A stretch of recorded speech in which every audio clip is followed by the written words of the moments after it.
Dia. É, já são 10h05, né? Assim, o pessoal vai entrando aí com o decorrer do evento, mas vamos começando para também não agarrar tanto. Bom dia, eu sou a Maria. Hoje eu estou aqui com alguns colegas também do NAP para dar início a esse evento, que é o de Gênero, Raça e Classe, Fatores Determinantes em Contextos de Violência. Eu vou começar falando um pouquinho do NAP primeiro, para quem não conhece. O NAP é o Núcleo de Apoio Psicopedagógico e Inclusão do UniBH. É um setor de caráter permanente que visa promover a inclusão,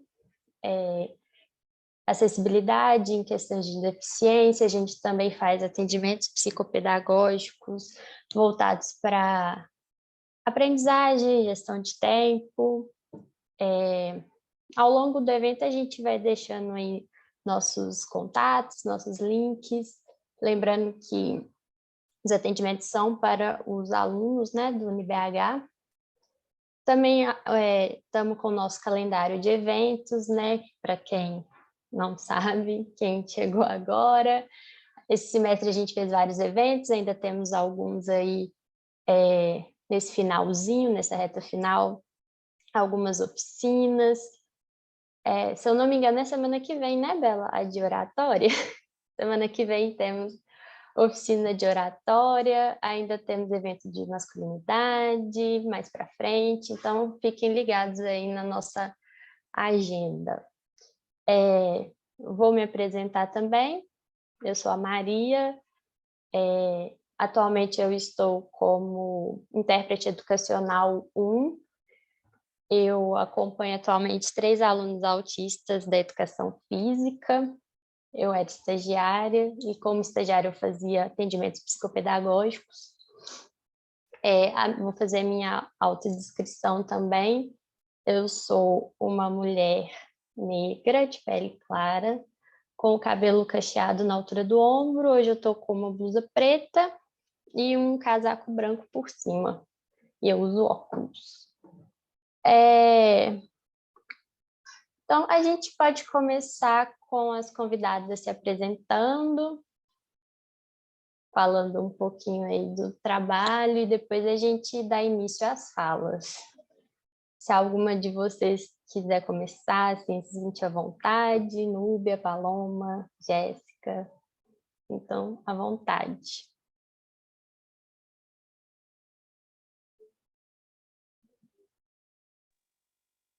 Bom dia, gente. Eu posso começar me apresentando. Primeiramente, queria agradecer muito ao espaço, ao convite do evento do NAP. Acho muito importante, realmente, né, que esse debate seja travado dentro da psicologia, dentro das universidades, especificamente esse debate, né, sobre as opressões, sobre a violência e sobre como isso se dá na nossa sociedade. Eu sou a Núbia, eu sou estagiária na Casa Tina Martins, sou da coordenação geral também da casa e da coordenação estadual do movimento que gestiona o espaço da casa. Eu sou estudante de psicologia da UFMG e hoje eu estou aqui representando a Casa Tina Martins, né? Vou trazer as perspectivas da casa sobre a temática do evento. E eu queria perguntar para Maria, né, uma questão de ordem, se eu já posso fazer a apresentação, né, da perspectiva da casa, ou se a gente vai primeiro fazer essa rodada de apresentação das convidadas. Acho que a gente pode fazer primeiro a apresentação, aí depois a gente volta na ordem de quem apresentou com a fala. Pode ser? Combinado, Maria. A gente conhece um pouquinho de todo mundo, depois a gente vai para o bate-papo, tá bom? Beleza. Combinado, então concluo minha apresentação.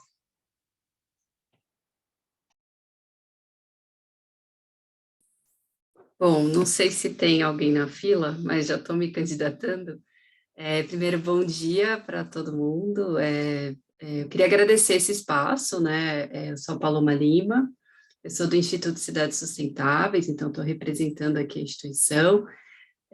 aqui de São Paulo, então é super legal né, a gente tem esse desafio do online, mas é super interessante porque a gente consegue dialogar com outros espaços, com outras regiões do país, que também enfrentam desafios parecidos com São Paulo. Então, muito legal essa iniciativa, queria agradecer esse espaço, para a gente é super interessante dialogar com a academia, né, como que a gente faz uma interface mais profunda aí com as universidades, para que a gente traga um pouco, né, dos debates que a sociedade civil trava e um pouco dos debates, o aprofundamento que a universidade possibilita. Bom, eu atuo na área de projetos aqui no Instituto Cidades Sustentáveis, né, e eu tenho uma interface maior com a questão do monitoramento, da avaliação, então eu sou uma pessoa formada em gestão de políticas públicas pela Universidade de São Paulo, e eu tenho atuado com uma interface mais relacionada, apesar de estar alocada na equipe de projetos, mas eu estou mais conectada com a questão do tratamento de dados. Então, eu sou responsável aí por fazer, né, todo o tratamento de dados, todas essas análises mais quantitativas e também qualitativas, que são bastante importantes, que a gente atua aqui na Rede Nossa São Paulo. Então, fico mais essa interface, né, do monitoramento e da avaliação. Bom, acho que de apresentação é isso, né? Eu queria agradecer novamente o convite e acho que a gente pode construir um diálogo super interessante com essas pontes e com esses espaços. Obrigada.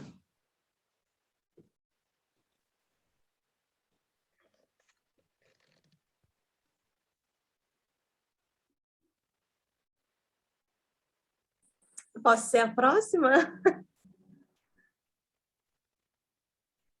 Claro. Então... Faltou só você agora, inclusive. Ah, beleza. Então, eu sou a Jéssica, sou do Rio de Janeiro. Eu sou integrante do coletivo Todas por Todas, sou graduada em jornalismo. E há 5 anos a gente atua no Carnaval de Rua, a gente tem tendas de acolhimento para mulheres em situação de violência. Então, a gente participa nesses momentos assim durante o Carnaval e também no pré-Carnaval, né? Que aqui no Rio de Janeiro a gente tem o evento um pouquinho mais estendido, né? No ano. E aí a gente realiza algumas dessas ações no Carnaval de Rua e também o atendimento remoto para essas mulheres que nos procuram precisando de apoio. A gente tem um banco de dados com psicólogas, com advogadas, então a gente consegue fazer esse encaminhamento para as mulheres que procuram a gente precisando de algum apoio, de algum acompanhamento, de uma companhia, às vezes que seja, para ir até a delegacia registrar uma queixa, enfim. Existem muitas dessas mulheres que elas estão completamente sozinhas e se sentem sozinhas e elas, enfim, normalmente não compartilham algumas dessas coisas com outras pessoas, né? Então, elas nos procuram também com esse fim. E é isso, o coletivo Todas por Todas está aí, a gente vai fazer 5 anos agora, no dia 25 de novembro. E é isso.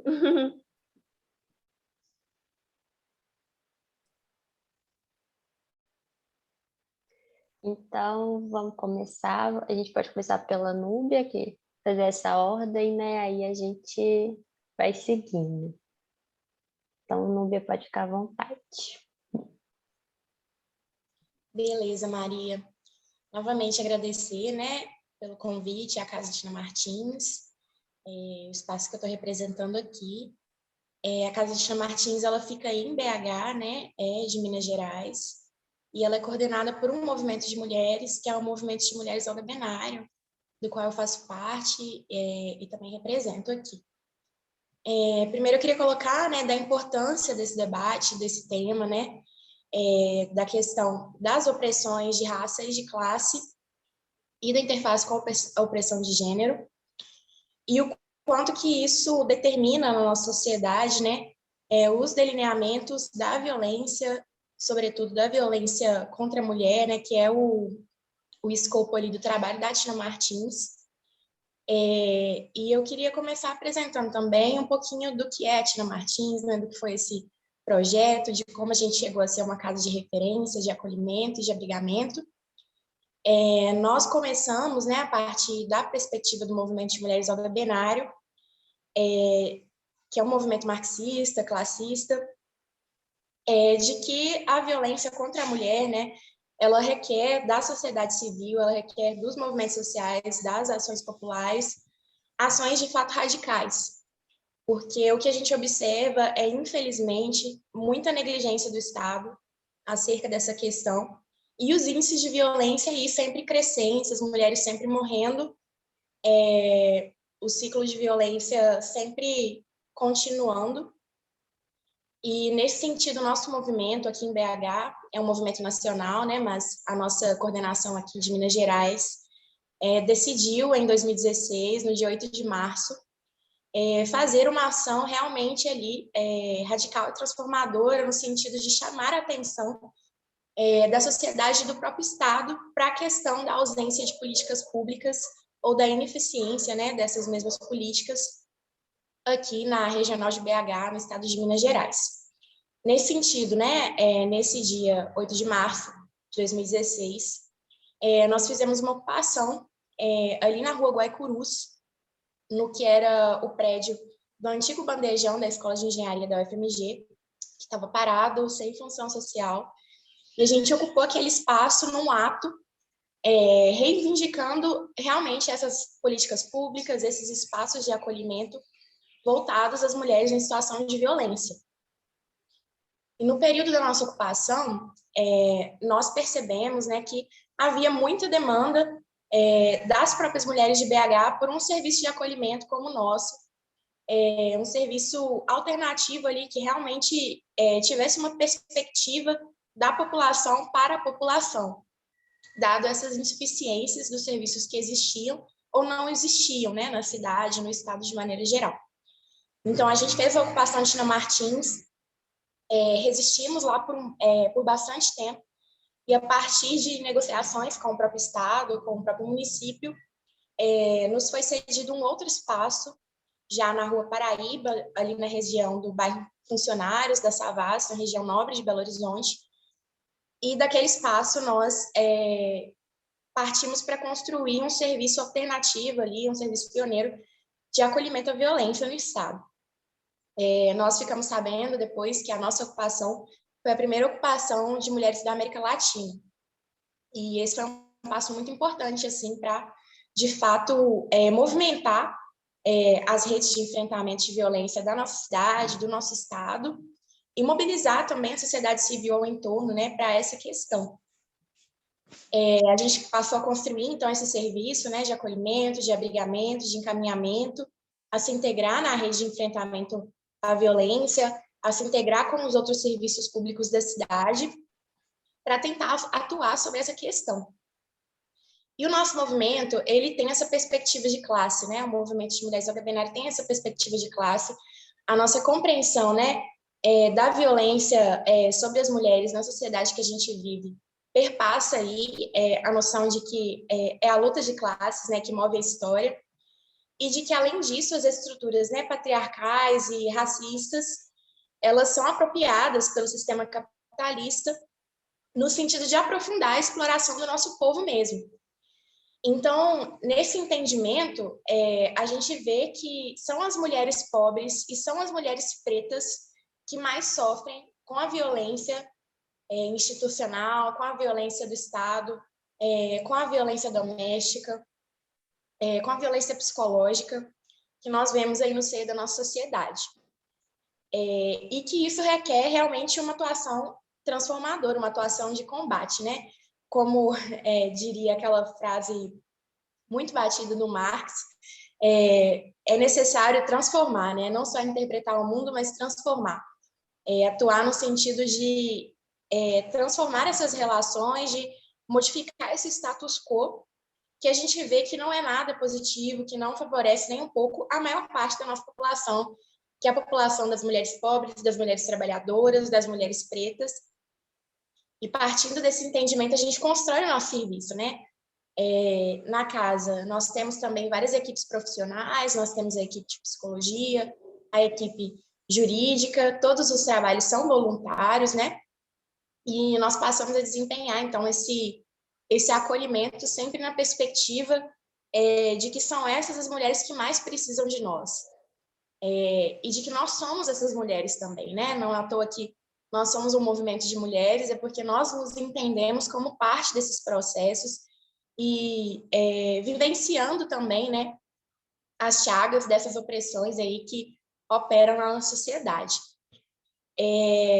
Nesse sentido, então, a gente observa, né, que para que as mulheres consigam, de alguma maneira, se libertar do ciclo de violência, se libertar da situação de violência doméstica, da violência de gênero, muitas vezes outras questões perpassam e são determinantes para que aquela mulher consiga sair daquele contexto, né? Essas questões são moradia, são acesso a políticas públicas, são acesso ao trabalho, à educação, são acesso a essa autonomia, né? Essa capacidade de se emancipar ali, muitas vezes, do agressor, da qual muitas dependem também econômica e financeiramente.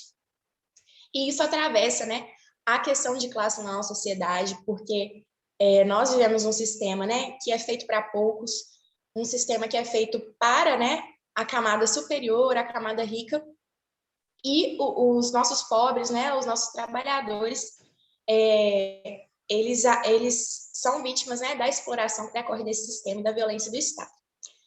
Com isso, né, as mulheres negras também são mais afetadas, né, porque as mulheres negras são também mulheres trabalhadoras, e além disso elas sofrem, né, com a estrutura racista da nossa sociedade. Então, esse acesso ao emprego, esse acesso à moradia, esse acesso aos direitos básicos, à saúde, ele é ainda mais fragilizado.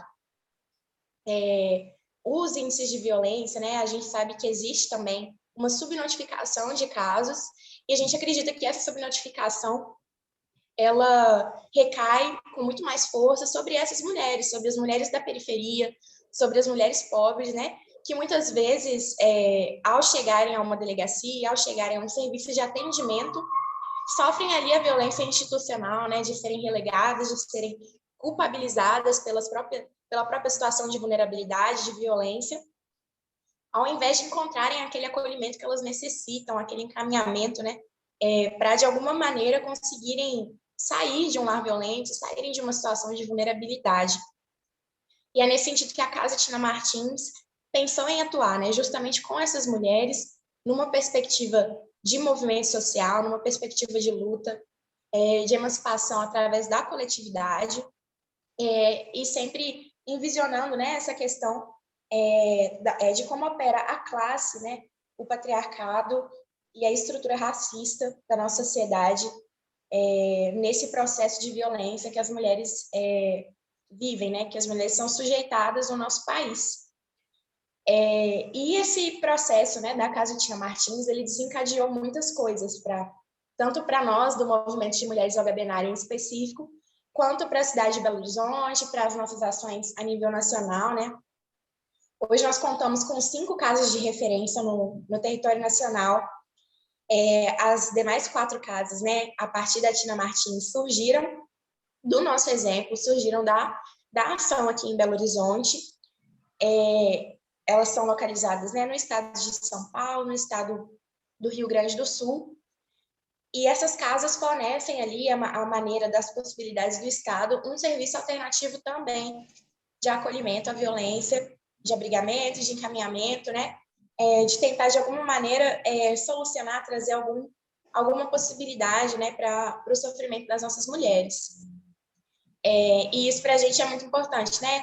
É muito incrível, porque nós acreditamos que é realmente a partir da luta, que é realmente a partir dessas movimentações que partem das próprias mulheres, que pode vir, de alguma forma, a nossa libertação e a solução da violência na sociedade de maneira geral, né? Porque nós não temos muitas ilusões ali com o que o Estado tem a nos oferecer. Já está mais do que provado, né, que a violência, né, sobretudo a violência racial, ela muitas vezes ela vem do Estado, ela é promovida pelo Estado, ela é perpetuada pelo Estado. Não é à toa, né, que os filhos das mulheres nas periferias são diariamente assassinados, que a nossa juventude tem seus sonhos roubados diariamente, né, e que a essas mulheres muitas vezes restam pouquíssimas opções para conseguir ali, né, gerir suas famílias, para conseguir gerar seu sustento. e nós sabemos que isso tem se aprofundado no último período político que a gente tem vivendo. Então, a gente acredita que, nesse sentido, atuações nesse sentido, atuações conectadas aos movimentos sociais, conectadas ao povo, né, e promovidas pelo próprio povo, são cada vez mais importantes, devem ser cada vez mais intensificadas, né? E a academia, a universidade, ela tem muito que contribuir nisso, né? Sobretudo com pesquisas, com estatísticas, né, que nós usamos para estudar, que nós usamos para nos formar, para respaldar o serviço que nós construímos. Então, nesse sentido, é muito importante esse diálogo que está acontecendo aqui, essa discussão, né, que os cursos de psicologia, de serviço social, das ciências humanas e os demais cursos também estejam discutindo, né, essa temática, estejam discutindo as opressões, porque ela permeia, né, querendo ou não, todos os campos da sociedade, a empregabilidade, né, a capacidade das mulheres estarem tendo acesso à educação, estarem se formando, né, estarem ali desenvolvendo uma graduação diante de todas essas coisas contrárias, né, ao nosso desenvolvimento, à nossa emancipação, né? Porque nós sabemos, né, que hoje em dia, para as mulheres mães estarem no espaço da universidade, né, como algumas de nós estão, é muito complicado, né? Existe a necessidade ali de políticas de creche, existe ali a necessidade de políticas específicas que atendam às necessidades dessas mulheres mães, dessas mulheres pobres, dessas mulheres que muitas vezes não têm acesso à tecnologia, como, por exemplo, tem sido requerido dos estudantes no modelo de ensino remoto, né, nesse período da pandemia. E como a pandemia também, né, afetou esse processo das mulheres acessarem os ambientes de educação, os ambientes de trabalho, né, desemprego crescente no nosso país. Todos esses fatores, para a gente, eles se conjugam ali, né, nessas formas de opressão, na opressão de classe, na opressão de raça e no patriarcado, né, que são aproveitados, né, intensamente pelo sistema capitalista para aumentar a exploração sobre o povo, para favorecer essa camada superior da sociedade, que já está aí mais que provado, não tem interesse, não gosta do nosso povo, como seus representantes muitas vezes fazem, né, essas declarações sexistas, homofóbicas, racistas. Então, nós acreditamos, nós da Casa de Martins, nós do Movimento de Mulheres Olga Benário, que a solução é através dessas iniciativas populares, dessas lutas que são travadas diariamente, né, que o nosso povo aí tem resistido, sempre resistiu, nosso povo preto sempre foi ali à frente, né, desse campo de batalha, né, sempre aí lutando pela nossa emancipação, lutando contra essa estrutura racista, colonial, né, da nossa sociedade, e as mulheres também, né, vide aí as últimas movimentações do Ele Não, que foram encabeceadas por essas mulheres, né, que perceberam o quão não nos representa o estado de coisas atual, feliz, né, que nos governa atualmente, e isso tem esses diversos impactos, né, na violência contra as mulheres, né, tanto no sentido ideológico do quanto esse status quo ele gera, né, uma permissividade para que as coisas continuem do jeito que elas estão, para que as coisas se piorem para o lado das mulheres, para que os nossos direitos sejam cada vez mais ameaçados, menos considerados, para que as nossas possibilidades sejam cada vez mais mínimas, e isso desemboca novamente na questão da violência, né? Isso nos tira as possibilidades de romper com o ciclo da violência, de romper com as condições que permitem que as mulheres continuem em situações de violência. Porque nós sabemos, né, as estatísticas mostram, os serviços relatam, que muitas das mulheres pobres que procuram os serviços de atendimento à violência, muitas vezes têm também subjacente uma questão econômica e de moradia. Então, requer pensar, né, faz parte do processo, né, de nós que somos agentes, de nós que somos estudantes também, de nós que estamos na academia, o quanto há necessidade por moradia no nosso país, né, a distribuição desigual da propriedade, né, ela afeta essas mulheres, ela afeta essas chefes de família, ela afeta essas avós, essas mulheres na periferia, e ela muitas vezes embarreira, né, impede que essas mulheres saiam de alguma maneira daquele ciclo de violência, daquele lar violento, das garras daquele agressor, né, daquele contexto, né, de violência, e o próprio Estado, muitas vezes, né, perpetua esses contextos, assim. Então, é nesse sentido, né, que o movimento de mulheres yoga binário, que a nossa coordenação decidiu fazer essa ação, né, da Casa Tina Martins, e a gente entende, né, que foi uma ação muito importante, muito bem sucedida, né, que ela desembocou aí numa casa de referência, que de fato executa um serviço, né, que muitas vezes é procurado pelo próprio Estado, pelos próprios equipamentos do Estado, né, nós recebemos encaminhamentos diariamente, né, dos serviços existentes, das políticas públicas existentes, porque de fato existe, né, esse desfalque, de fato existe essa insuficiência, e a sociedade civil, né, tem essa capacidade, as organizações coletivas de mulheres têm a capacidade de agirem sobre essa realidade e de modificarem essa realidade, né? Tanto prova, né, o fato de que muitas outras casas como as nossas surgiram pelo país e ainda irão surgir no sentido de trabalhar essa questão da nossa sociedade e de oferecer alternativas objetivas, né, alternativas concretas para as nossas mulheres de solucionarem pelas suas próprias mãos esse problema da violência no seio da nossa sociedade. Então, de maneira geral, né, é essa a contribuição da Casa Tina Martins, né, essa minha apresentação. Estamos abertos aí para qualquer dúvida, qualquer esclarecimento que o grupo queira fazer. E, novamente, agradecer muito ao espaço, agradecer muito ao NAP pelo convite, né, de estar aqui apresentando a casa, de estar aqui apresentando a nossa perspectiva e de estar discutindo esse tema que é extremamente caro, né, para todos nós e para a sociedade de maneira geral. E finalizo a minha fala.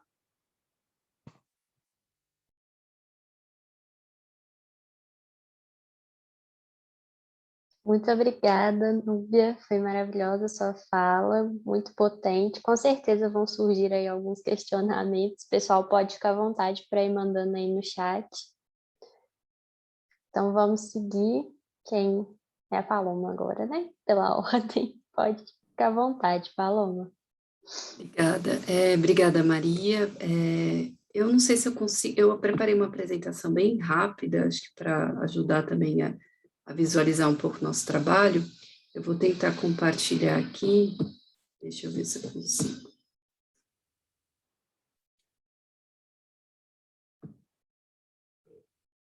Apareceu aqui. Apareceu, ótimo. Uhum.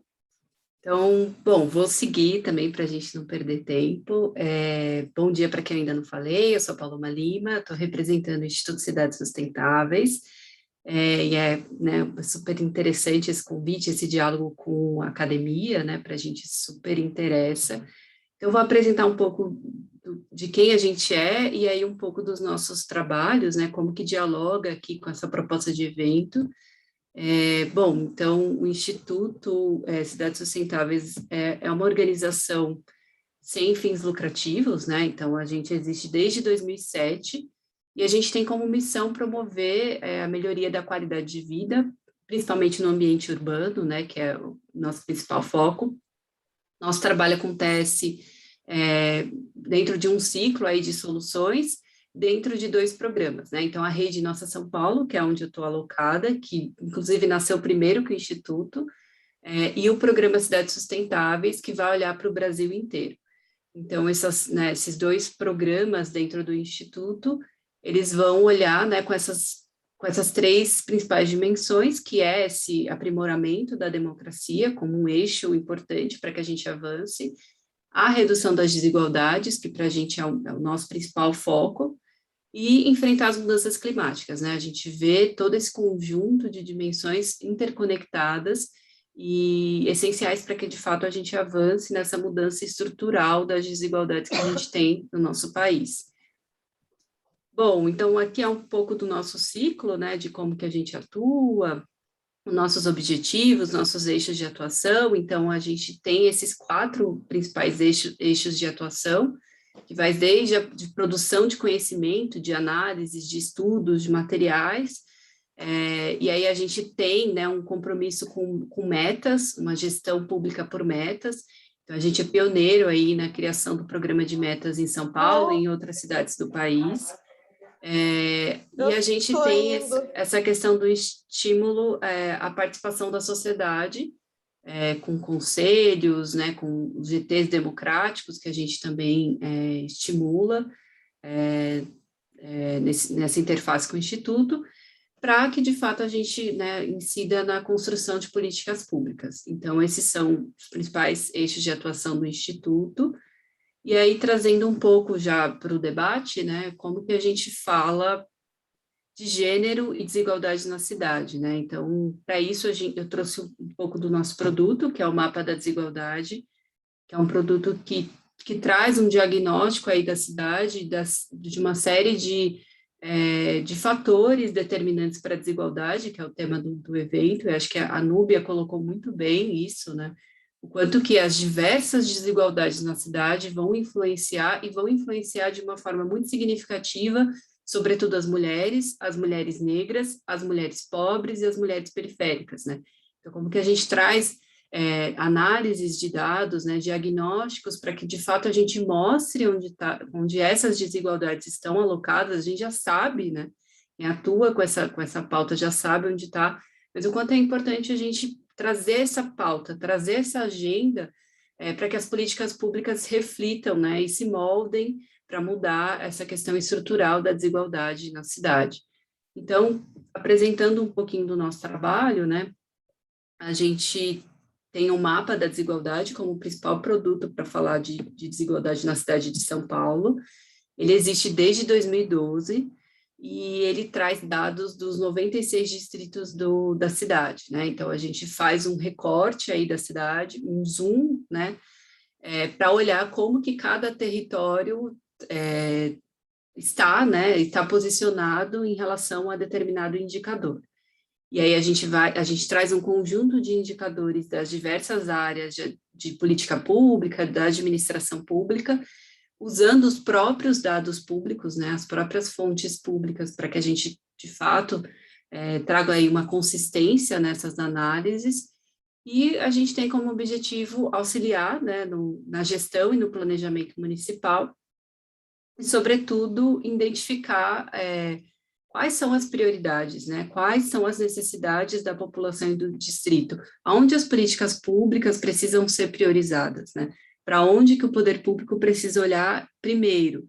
Então, esses indicadores ajudam a gente a questionar mesmo os investimentos públicos, as políticas públicas, porque que a gente continua investindo em territórios, né? No caso de São Paulo, territórios centrais da cidade.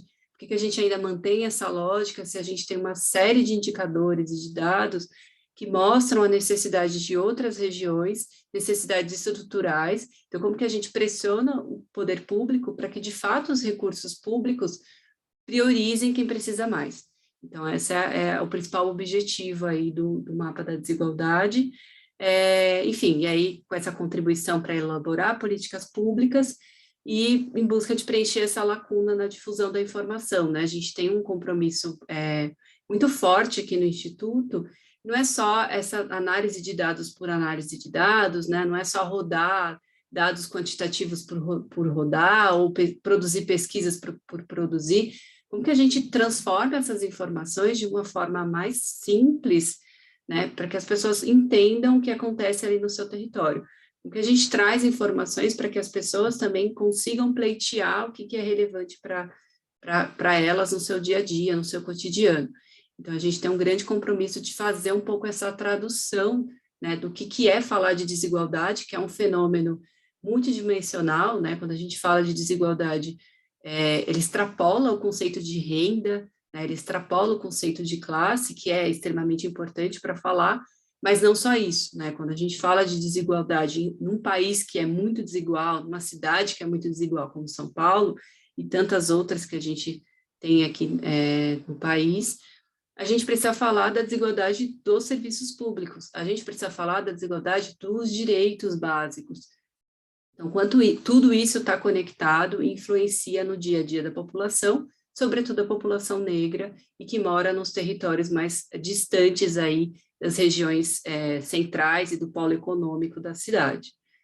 Bom, então vou apresentar um pouquinho, né, entrando um pouquinho no mapa, a gente traz um pouco, né, onde estão os distritos, né, onde estão os territórios. Então, a gente traz a categorização, como é que a gente olha para esses territórios, e aí para as pessoas também identificarem, né, olha, eu moro aqui, olha como está meu território em tal indicador, em tal pauta. Então, a gente traz um pouco essa elucidação para que as pessoas também se reconheçam, né, nesses territórios. E aí, trazendo alguns dos indicadores que a gente trabalha, né? Esse é um indicador de população preta e parda, que a gente utiliza os dados do IBGE, do Censo Demográfico, a gente não tem outro tipo de fonte de dados para falar dessa temática no país. E aí esse é um indicador que faz uma relação, né? Qual é a proporção de pessoas pretas em relação ao total da população de determinado território.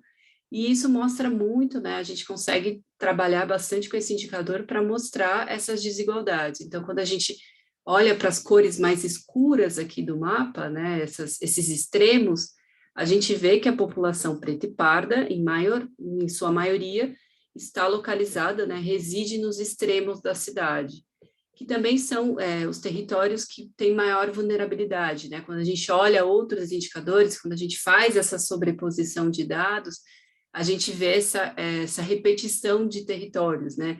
Os mesmos territórios que figuram dentre os que mais têm população negra são os mesmos territórios que também figuram dentre os indicadores com maior vulnerabilidade, com maior violência policial, com menor acesso à renda, com menor acesso à moradia, né? Então, esse é um bom indicador para a gente fazer sobreposição e trazer o quanto que falar de racismo estrutural na cidade faz sentido e é importante. Então, esse é um indicador que a gente utiliza para fazer esses cruzamentos de dados, né?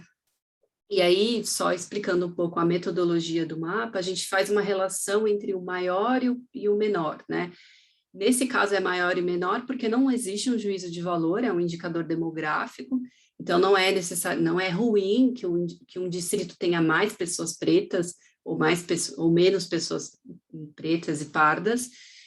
Então, a gente, nesse indicador que é demográfico, a gente não traz esse juízo de valor, mas os outros indicadores a gente traz essa interpretação.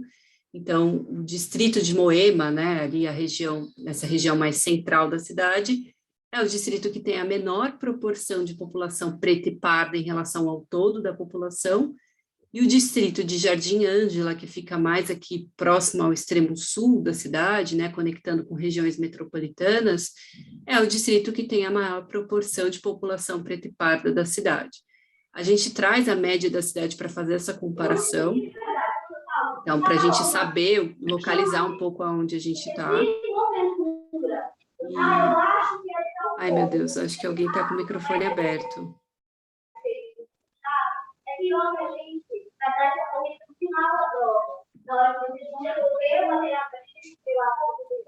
Acho que é a Amanda. Amanda, você nos ouve? Aí, fechou. Legal. Bom, vou dando segmento, então. A média da cidade serve como um comparativo, né, para a gente saber onde fazer essa interpretação, ajuda bastante, e aqui é o famoso desigualtômetro, né, uma metodologia que a gente desenvolveu, e é exatamente essa relação. Quantas vezes o Jardim Ângela, o território de Moema, cabe no Jardim Ângela, né? Então, quantas vezes o distrito de Jardim Ângela é maior, em termos de população preta e parda, do que o território, né, do que o distrito de Moema. Então, 10 vezes, né? A gente arredonda um pouquinho essas casas, mas cerca de 10 vezes, o Jardim Ângela tem 10 vezes mais população preta e parda do que o distrito de Moema. Então, seria um pouco essa interpretação. E aqui a gente traz as legendas, né, embaixo, com a escala de cor, para quem quiser acompanhar com mais detalhes, e aqui algumas observações mais metodológicas do indicador. Só, né, um comentário, a gente tem a tabela também dos dados, quais são os cálculos, para quem costuma acompanhar, para quem costuma utilizar esses dados para estudos, a gente também disponibiliza em formato aberto, né, para quem quiser tabular e fazer outros cruzamentos que sejam interessantes. Então, eu só trouxe aqui a forma mais visual, mas a gente trabalha de diversas outras formas esses dados. E aí, trazendo um pouco, né, a questão da população feminina, que tem a mesma lógica da população preta e parda, mas aí é olhando qual que é a proporção de mulheres em relação ao todo aí da população na cidade. A gente vê que esse número é bem equilibrado, né, a gente tem uma proporção muito parecida dentro dos territórios, e quantas mulheres estão presentes aí por todo o território, então é bastante interessante esse indicador.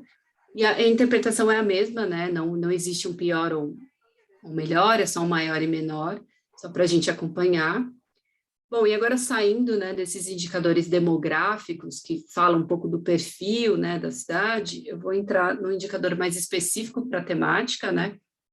Esse é um indicador que a gente trabalha com os dados da Secretaria de Segurança Pública do Estado. Então, ele é o total, né, o coeficiente de ocorrências, né, de mulheres que foram vítimas de violência, e aí todas as 5 categorias de violência da Lei Maria da Penha a gente utiliza, que é a violência patrimonial, a violência psicológica, a violência física, que a gente combina, né, faz esse cálculo de ocorrências em relação ao total das mulheres residentes, né, nesses territórios, e a gente faz um recorte de 20 a 59 anos, né, que a gente tem acompanhado na literatura, que é o público geralmente mais vulnerável, né, esse recorte etário na questão de violência contra a mulher. Então, a gente já traz um pouco esse recorte para olhar qual que é essa influência. E nesse indicador a gente tem algumas interpretações em relação a ele, né, a gente vê um registro maior aqui na região central, que é na região da Sé, da cidade, e isso é porque são registros de ocorrência e não da residência da mulher, por ser um indicador com dados sensíveis, né, a gente não tem essa informação de onde essa mulher mora, até porque a gente tem uma questão de proteção da vítima, o que a gente tem de disponibilização é onde foi registrada essa ocorrência. E aí o que a gente, né, tem acompanhado é porque nessa região, né, na região central, no caso de São Paulo, é uma região que tem uma delegacia contra a mulher que funciona 24 horas, você tem uma série de serviços concentrados na região central, e isso acaba sendo um fator, né, que estimula que essas mulheres saiam muitas vezes de suas casas para fazer uma denúncia na região central, também porque a gente tem um perfil de trabalho, né, um perfil econômico concentrado na região central. Então, essa dinâmica da cidade faz com que a região central se destaque em relação às outras, na questão da ocorrência. E lembrando que esse é um indicador que tem muita subnotificação, a Núbia trouxe um pouco isso, né? Então, mesmo a gente percebendo esse aumento nas ocorrências, né, quando a gente olha, esse dado foi de 2020, a gente lançou esse indicador esse ano, né, a gente sempre olha para um ano anterior, porque precisa consolidar os dados, e surpreendentemente, esse indicador de violência contra a mulher, né, todas as violências, a gente viu uma redução no número total de ocorrências quando a gente compara com 2019, né, indo um pouco na contramão do que a gente tem acompanhado aí durante esse período de pandemia. E aí, como principal interpretação que a gente tem sobre isso não é que diminuiu, de fato, a violência contra a mulher, né? A gente vai ver o indicador de feminicídio que mostra exatamente o contrário, mas esse é um dado que já tem uma subnotificação muito alta. A gente teve um cenário de pandemia, com fechamento de uma série de equipamentos e serviços. Isso pode ter sido um fator para que as mulheres não tenham ido fazer a denúncia e esse número tenha diminuído. Então, o quanto que é importante a gente investir nos espaços de prevenção, nos espaços de denúncia, né, nas redes de apoio, para que essa mulher, de fato, faça a denúncia e que a gente previna a violência mais grave, né? Então, pegando um pouco esse gancho, eu trouxe um outro indicador que a gente trabalha, que é o indicador de feminicídio, né? Que é as mortes por questão de gênero.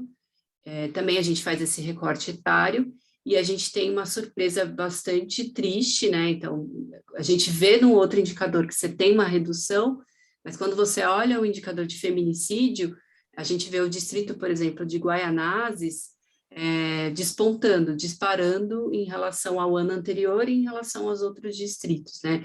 E a gente percebe que tem um padrão espacial bem concentrado em regiões mais periféricas da cidade, né? Então, como principal interpretação, a gente tem essa dificuldade que essas mulheres tiveram de registrar a denúncia, de acessar a rede de proteção, de acolhimento, e o quanto que isso influenciou num cenário mais grave, né? O quanto que é importante acompanhar esses casos de registro, essa mudança nesse padrão, por que está diminuindo? Será que é porque diminuiu a violência? Porque tem mais subnotificação? O que está acontecendo ali no território que a gente está tendo essas mudanças, para que a gente, de fato, previna o caso mais fatal, que é o feminicídio. Então, a gente, né, traz essa interpretação. Uma outra coisa que a gente foi atrás para entender por que Guaianazes teve, né, que é um distrito aqui na região mais periférica da cidade, teve esse despontamento em relação ao ano anterior. O ano anterior era bem baixo, essa proporção, e o que a gente tem acompanhado é que fechou uma série de serviços de proteção e acolhimento à mulher nessa região. Então, você teve uma mudança de deslocamento, né, mudou o território, e isso pode ter influenciado na prevenção de casos mais graves, né? Então, o quanto que é importante que as políticas públicas acompanhem esse fenômeno no território, para que a gente, de fato, previna essa fatalidade que a gente acompanha com os dados e com as notícias que a gente vê por aí. Bom, e aí trazendo alguns outros indicadores que ajudam a gente conectar um pouco esse debate de desigualdades estruturais, desigualdade de gênero, a gente traz esse indicador que é relacionado à temática de educação, que é o tempo de atendimento para vaga em creche, né? Então, quantos dias, em média, geralmente as mães, né, as mulheres, esperam para matricular seus filhos numa vaga em creche. E aí a gente vê essa desigualdade nos territórios, né? A gente vê o extremo do extremo sul da cidade, o distrito de Marcilac, que é um distrito bastante rural até, inclusive em São Paulo, que em média, mulher, né, essa criança precisa esperar 158 dias por uma vaga em creche, né, então mais de quase 6 meses aí esperando, enquanto que um distrito central, que é o da República, em média 3 dias. Então, quanto que a gente vê essas desigualdades nos próprios serviços públicos, na própria oferta das políticas públicas na cidade.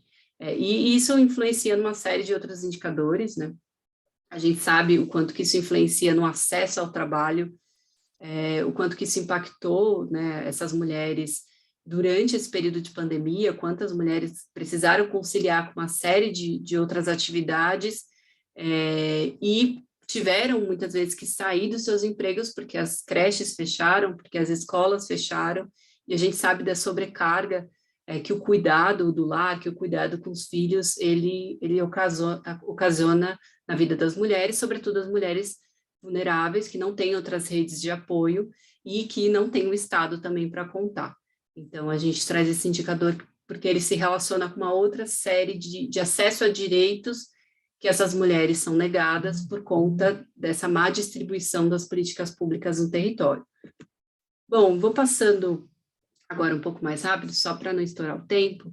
Esse é um outro indicador que a gente utiliza, que é de gravidez na adolescência, que vai olhar a proporção de crianças, né, de nascidos vivos, e que as mães tinham 19 anos ou menos, né? Então, esse é um indicador que a gente traz, que é super relevante para a gente falar dessa questão de gênero, né? O quanto que isso vai influenciar ao longo da vida, ao longo da trajetória de vida dessas meninas, né, dessas mulheres, e o quanto que isso influencia numa série de outros fatores a longo prazo, né? O acesso ao trabalho, novamente, a escolaridade, todos esses outros fatores que recaem, né, nas mulheres, né? O quanto que isso é importante que as políticas públicas adotem medidas de prevenção para que a gente mude esses fatores, e aí a gente traz essa desigualdade na cidade, o distrito de Moema com 0,3 e o distrito ali no extremo sul da cidade com 15,7%, né, uma desigualdade de 60 vezes entre o melhor e o pior distrito na cidade.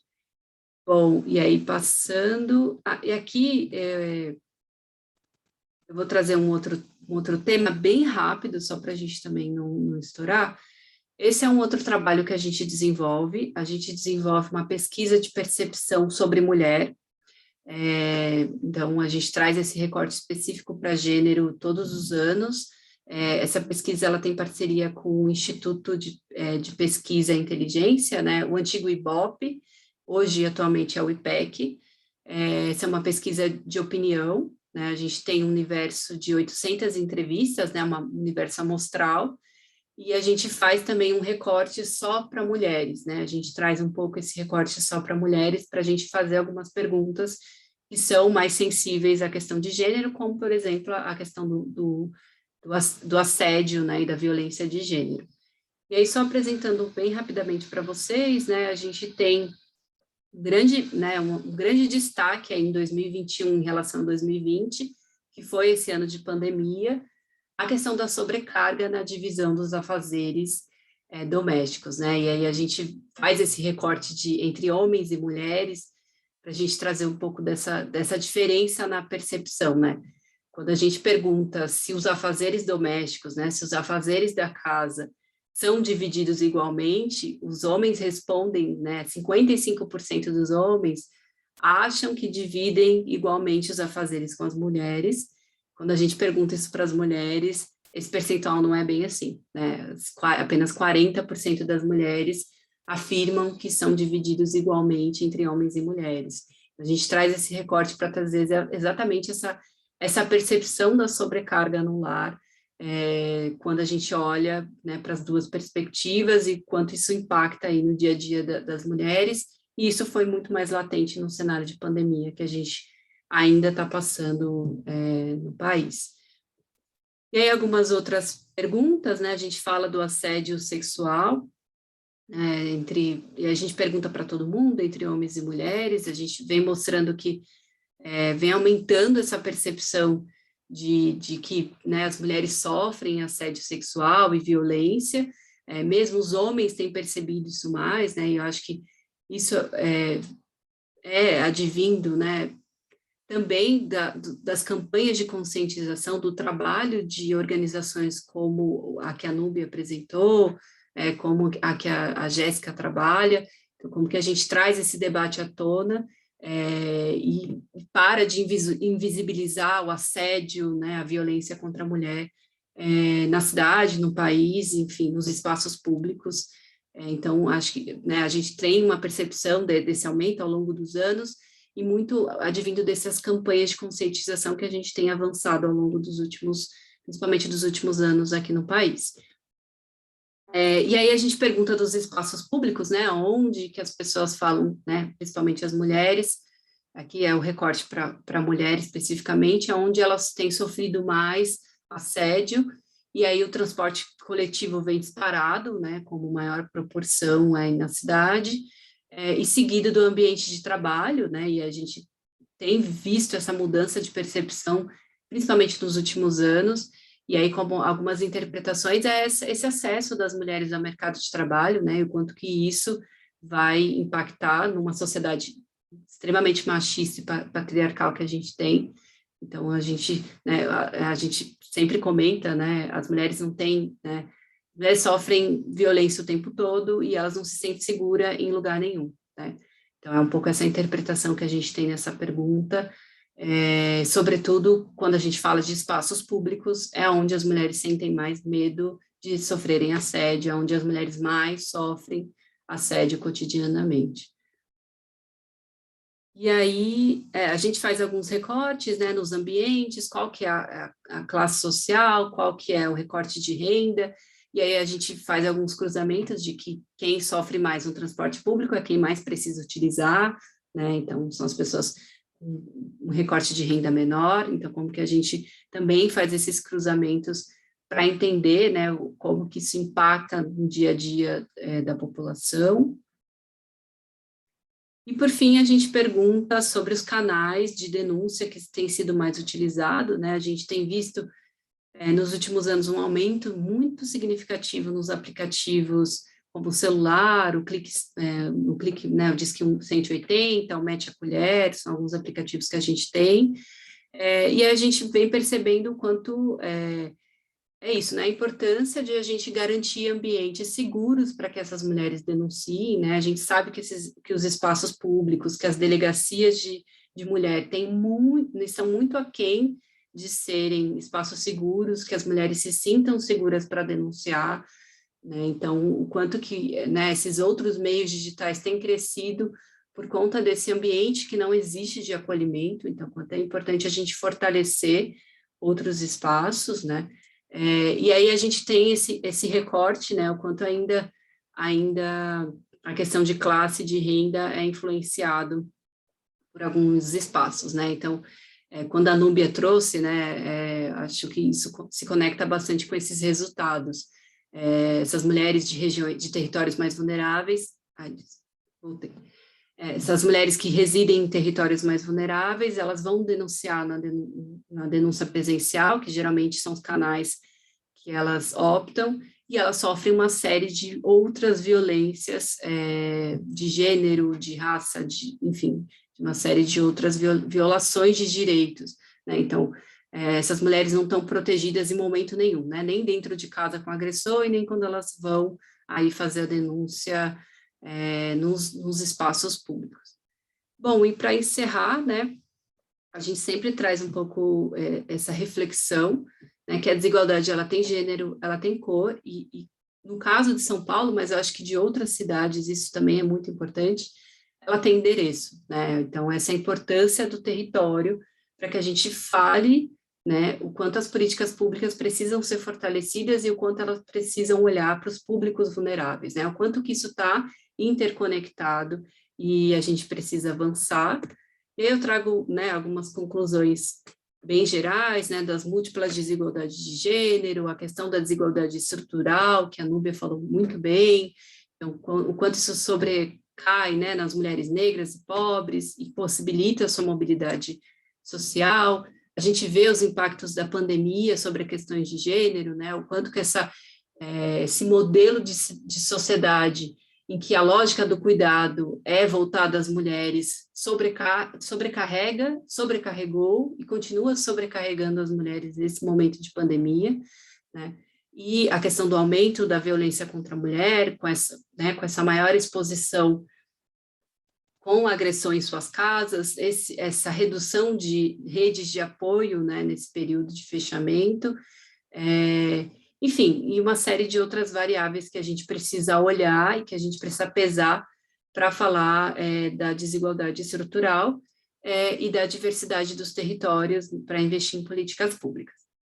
Bom, eu encerro minha apresentação aqui, espero que eu não tenha estourado muito tempo. Aqui estão alguns dos nossos contatos e sites, caso vocês queiram saber mais. E é isso que eu tinha para falar. Muito obrigada, gente, e um bom dia para todo mundo. Deixa eu parar aqui.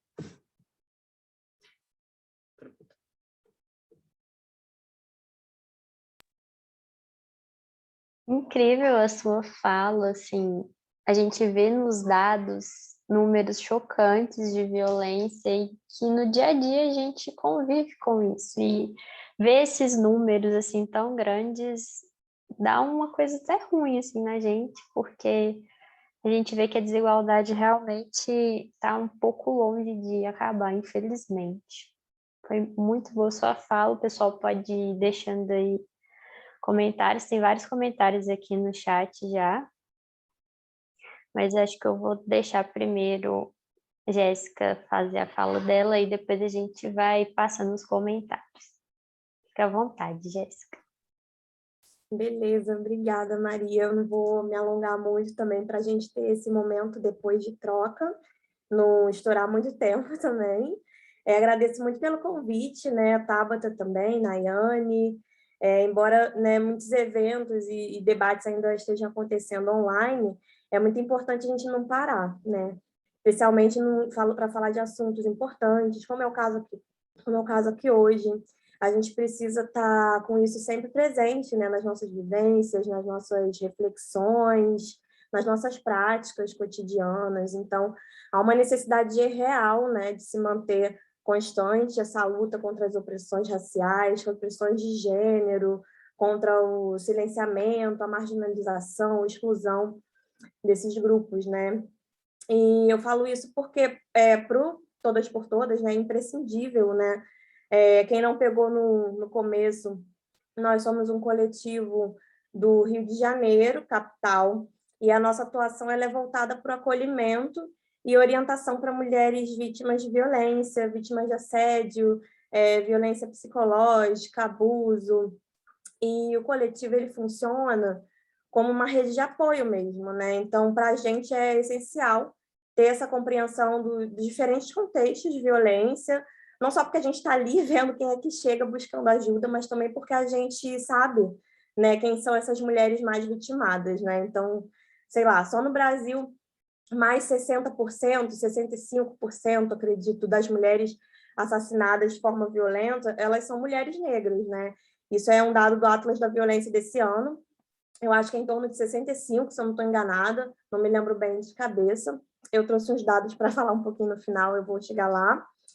E é um dado, assim, né, um número que por si só ele já é chocante, né, ele já chama atenção, mas mais ainda porque os números relativos à violência, né, contra as mulheres negras, ele tem aumentado, né, sei lá, acho que 2%, se eu não me engano, e quando se trata de mulheres brancas, o número ele cai, né? A gente percebe que há uma redução nos dados de violência, nos índices de violência contra mulheres brancas, e, por outro lado, em relação às mulheres negras, esse número ele aumenta.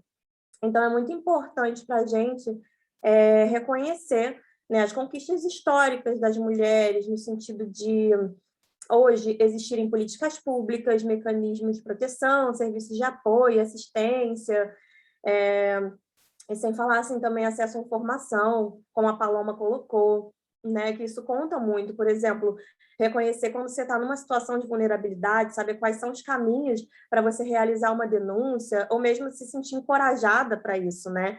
Então, atualmente, a gente tem registrado números expressivos de violência, né, de violência contra a mulher, porque esses dados eles estão mais visíveis, né? Há mais mulheres quebrando o silêncio e mais pessoas discutindo esse problema também. Mas e aí, né? Será que só isso basta? Por que isso não surte efeitos também na redução da desigualdade racial, né? Então, quando a gente fala de violência, o indicador de raça ele sempre sobressai, né? A violência contra a mulher também ele sempre sobressai em relação às mulheres negras. O racismo é um problema, né, evidente, muito evidente, e às vezes eu leio, sei lá, um texto ou outro se referindo a um racismo latente na nossa sociedade, né, um racismo que todo mundo sabe que existe, mas ninguém vê. E como é que pode isso, né? Esses dados, eles não nos dizem nada, né? É muito importante, claro, a gente entender como que opera, né, o racismo estrutural, que também é um racismo institucionalizado, mas sempre tendo esse olhar atento, né, assim, para situações que estão cada vez mais escancaradas, assim, não há nada de latente nisso, né, nesses dados que a gente vê crescendo. Então, a gente vive, né, no atual momento, na atual conjuntura política, um momento que é desesperador, né, para nós mulheres, para as mulheres negras 2 vezes mais, 3 vezes mais, e cada vez mais as pessoas elas se sentem confortáveis e autorizadas, né, também a manifestar o ódio, e a gente sabe a quem esse ódio se direciona, né? Daquele, sei lá, desses 60 e poucos por cento de mulheres negras assassinadas, né, que eu mencionei, muitas foram dentro das suas... Eu acho que tem alguém com o microfone aberto, perdão. Só retomando, então, muitas delas, né, muitas das mulheres, elas são violentadas dentro das suas próprias casas, né? E o risco de uma mulher negra, o risco que uma mulher negra corre, né, de ser vítima de homicídio, em comparação com uma mulher branca, é 2 vezes maior, né? Também, segundo o Atlas da Violência. Então, assim, isso é muito complicado para a gente, é muito importante a gente ter atenção a esses dados quando a gente fala sobre violência de gênero, porque não é como se a gente estivesse falando de uma coisa só, né? As mulheres, elas também são plurais, então a gente tem direcionamentos, a gente tem manifestações diferentes de violência, dependendo de quem são os sujeitos, né? Em determinados contextos. Então, assim, por exemplo, eu trouxe alguns dados que eu separei. 57% das vítimas de estupro, elas são mulheres negras, segundo o dossiê Mulheres Negras e Justiça Reprodutiva da ONG Crioula. Nos serviços de saúde, a mesma coisa, né? Um lugar onde a gente deveria ser acolhida, amparada, né? A situação é crítica. 68% das mulheres negras são mais propensas a ter um pré-natal inadequado. 41% recebem menos orientações sobre as complicações no parto. 34% têm mais chances de não ter um acompanhamento e cerca de 11% recebem menos anestesia durante o corte no períneo, né? Isso não acontece por acaso. Eu peguei esse dado da pesquisa Acordador, que foi feita em 2017 pela Fiocruz, é muito interessante para a gente entender sobre violência nos serviços de saúde, violência obstétrica também. Então, assim, infelizmente, ainda são muito necessárias, né, iniciativas, movimentos e organizações que atuam nesse contexto, né, de atendimento às mulheres, de atenção às mulheres, e é isso que o Todas por Todas vem fazendo há quase 5 anos, né? A gente vai completar 5 anos agora, no dia 25 de novembro, para quem não pegou a minha fala lá no comecinho. E eu trouxe esses dados, né, recentes para deixar mais nítido esse panorama, contribuir para o debate, que as meninas já pontuaram e já fizeram colocações excelentes, assim. E eu acho, bom, que agora seria legal abrir para um pouco mais esse espaço para troca, pergunta, porque não falta assunto, né? E o tempo está curtinho, e o tema que dá pano para as mangas, né? Então, é isso.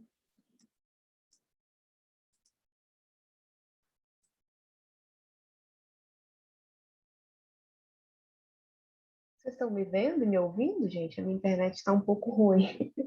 Sim. Tá dando para ver e ouvir certinho. Tá, qualquer coisa vocês me avisam. Eu entrei no início um pouquinho atrasada, né? Mas como eu tinha falado com as meninas no grupo, eu estava ansiosa e curiosa para ouvir vocês. Eu acho que foram falas incríveis e se complementaram de uma forma muito bacana. Eu acho que os dados, né, assim, é uma forma de escancar, né, assim, por mais que a gente saiba da realidade, quando você vê ali dados, né, os registros, é uma forma de dar uma chacoalhada na gente, né?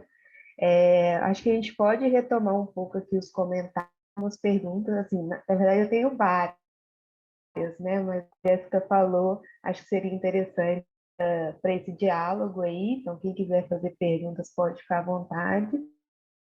Mas eu fiquei com 2 questionamentos, assim. Primeiro, eu queria entender e saber se mulheres trans entram nesses dados, tem esse recorte, e como que é para o acolhimento das mulheres que chegam às vidas, e para as meninas que fazem esse acolhimento, eu queria entender um pouco do fluxo, sabe? Como elas chegam, sabe? Como são as etapas? Essas mulheres chegam, depois tem um acolhimento, qual que é o próximo passo? Eu queria entender um pouco disso também, se vocês puderem responder. E aí, antes de vocês me responderem, só para avisar o pessoal, eu vou mandar o link da lista de presença aqui agora, e a gente tem um formulário de feedback também. Então, seria interessante se vocês pudessem responder, darem sugestões para os próximos eventos. Aí eu vou deixar aqui no chat para vocês. E aí, quem quiser responder, fiz alguns, né, questionamentos, quem quiser sentir a vontade de ir primeiro aí, pode ficar à vontade. Bom, eu vou falar então da questão dos dados, e aí eu acho que as meninas podem complementar, né, de uma forma bem mais aprofundada com a questão do acolhimento. A questão dos dados, a gente não tem esse recorte, o que a gente tem é só o número de registros, a gente não tem nem sequer o perfil, né, a gente tem, a Secretaria de Segurança Pública tem bastante dificuldade de compilar essas informações, então a gente tem um limbo aí, né, um gap gigante, né, desse tipo de intersecção aí dos dados. O que a gente sabe que alguns fluxos de atendimento, né, não só a delegacia Delegacia da Mulher, registra esses casos de violência, mas alguns equipamentos aqui da cidade também fazem esse registro porque são conectadas. Então, muito provavelmente, alguns registros de mulheres trans, algum tipo de acolhimento seja melhor encarado, né, aí por essas delegacias da mulher, quando você tem esses equipamentos que trazem um pouco essa discussão, que trazem esse recorte. Mas a gente sabe que essa não é a realidade da grande maioria das delegacias da mulher aqui na cidade. Então, a gente tem esse gargalo aí na informação para saber esse perfil da mulher, como que é esse acolhimento. Por exemplo, o caso do feminicídio, essa é uma informação que tem um cruzamento com os dados do DataSUS, né, que é o registro de mortes do SUS, e o Ministério Público. Então, o Ministério Público vai aí registrar qual caso é feminicídio, né, vai enquadrar aí na legislação de feminicídio. Então, isso pode ter um gap gigante de interpretação também desse órgão de justiça que é masculino, que tem uma série de questões aí questionáveis dentro da sua atuação. Então, a gente tem uma série de gargalos ainda para que a gente, de fato, compile dados mais adequados para falar essas peculiaridades de gênero que a gente tem, né, e o quanto é importante a gente ouvir, né, esses outros coletivos, esses outros trabalhos, né, dados qualitativos também, para que a gente faça esse pleito, né, essa pauta e reivindique dados mais qualificados. Então, a resposta é essa, a gente não tem esse recorte, então a gente não consegue dizer qual que é a precisão de mulheres trans que são atendidas.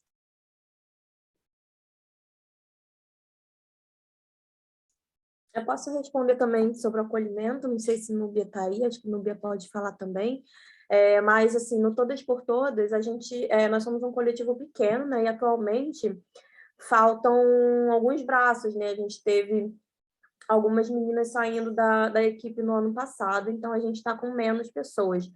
Mas é um trabalho que sempre foi muito de formiguinha, porque a gente começou com parcerias com os blocos de carnaval, os blocos do carnaval não oficial, né? Porque o carnaval oficializado ele é legalizado pela prefeitura, então ele acontece em lugares assim muito específicos, então a gente faz esse contato com núcleos pequenos, onde já existe um núcleo de mulheres que estão ali lutando para, sei lá, se proteger, sabe? Um grupo de dançarinos, os grupos de mulheres que estão tocando. Então, a gente já tem um contato mais próximo com mulheres que estão nessa frente, né?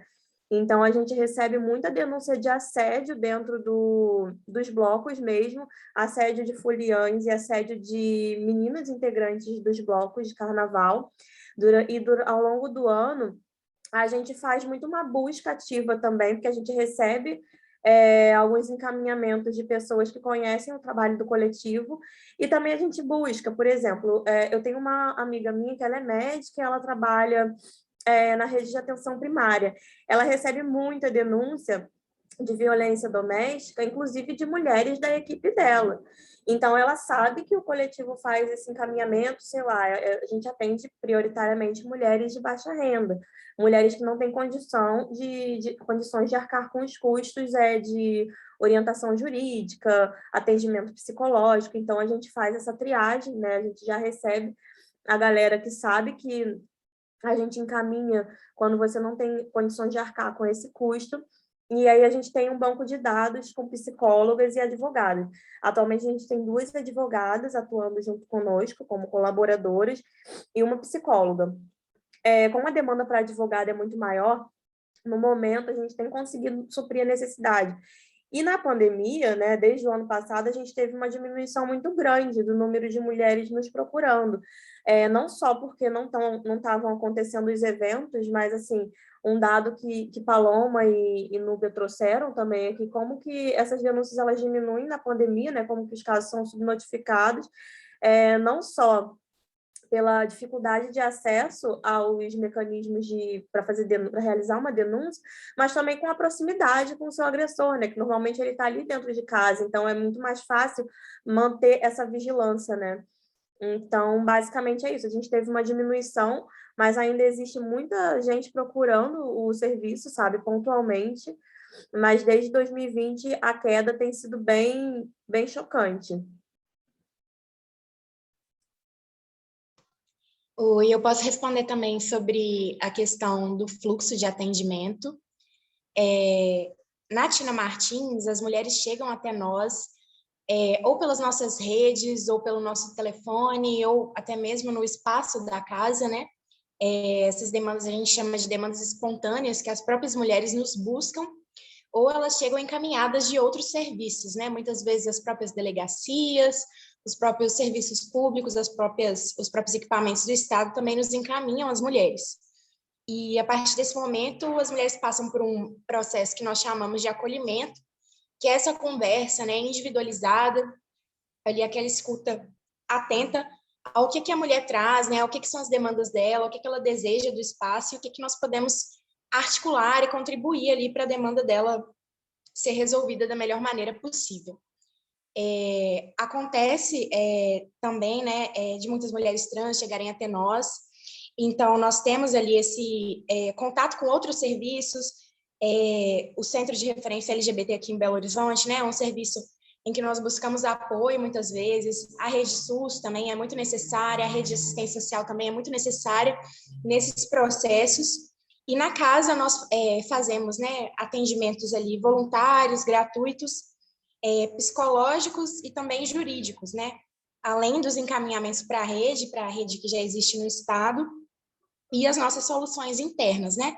No espaço da casa, nós também fazemos o abrigamento, e esse abrigamento, né, ele é analisado também de maneira individualizada.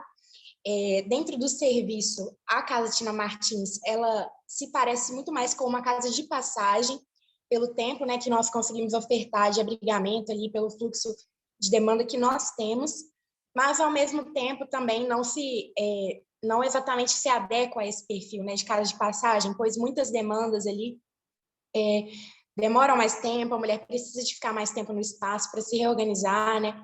E nós tentamos fazer essa articulação de maneira o mais individualizada possível, justamente para trabalhar, né, em cima desses gaps, dessas diferenças, né, que existem nas situações que cada mulher vive, né? Uma demanda que a gente recebe muito são de mulheres mães com filhos, né? Porque muitas vezes os serviços, as casas sigilosas, os outros espaços não conseguem abrigar as mulheres com os filhos. Então, muitas vezes nós tentamos fazer esse abrigamento, né, com as crianças também, e encaminhar essa demanda da melhor maneira possível, sempre articulado com a rede, sempre articulado com os outros serviços, né, e dentro das possibilidades do espaço da Tina Martins.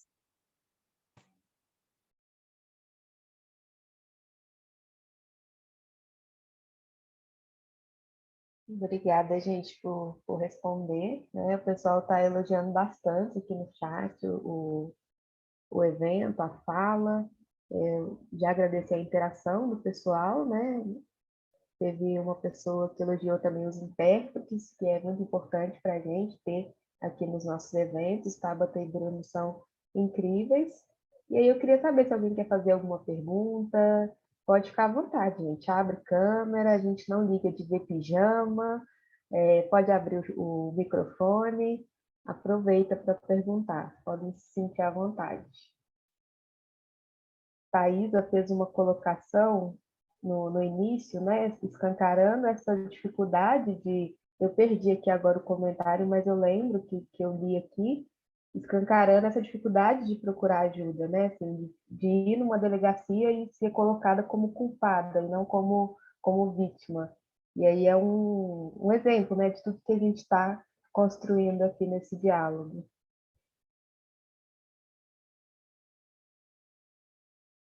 Alguém?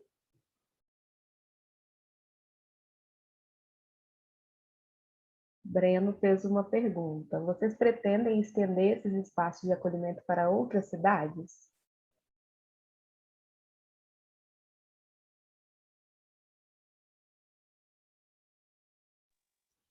Eu posso responder a pergunta do Breno. No caso, né, do movimento de mulheres Olga Benário, nós somos um movimento nacional. E a primeira casa que a gente construiu foi a Tina Martins, aqui em Belo Horizonte, mas depois disso, a partir desse exemplo, surgiram outras casas, né? Surgiram casas Em São Paulo, nós temos a Helenira Preta, nós temos a Carolina Maria de Jesus, que também é uma casa de passagem, e nós temos também a Mulheres Mirabal, na região sul do nosso país.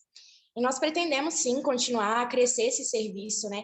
Nós entendemos que esse é um trabalho, assim, que é extremamente necessário, que precisa continuar, e o nosso movimento tem esse compromisso com a luta, tem esse compromisso com a vida das mulheres. Então, é um trabalho, assim, que enquanto o nosso movimento existir e conforme ele crescer, nós pretendemos estender, sim, para outros estados, para outras cidades, aumentar essa rede de influência e fortalecer esse debate no país inteiro, né? Esse debate, essa luta pela vida das mulheres, pelos direitos das mulheres, né?